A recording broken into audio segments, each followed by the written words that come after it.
বাঙালি মানেই পেট ভরে ভাত।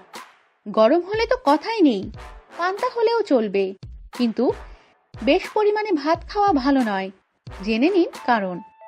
ভাত অবশ্যই উপকারী খাবার। বাঙালি সারা দিনে একবার ভাত খাবে না সেটা হতেই পারে না। অনেকে দিনে 3 বারও ভাত খায়, তাতেও তেমন ক্ষতি নেই, কিন্তু পেট পুরে ভাত খাওয়াটা মারাত্মক বিপদ ডেকে আনতে পারে।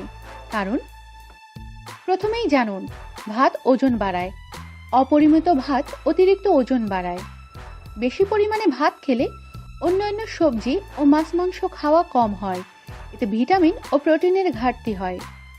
লাল চালের ভাত বেশি উপকারী, কিন্তু সাদা চালে পুষ্টিগুণ একেবারেই কম। উল্টো কার্বোহাইড্রেট মেটাবলিজম কমিয়ে দেয়, হজম শক্তি কমায়।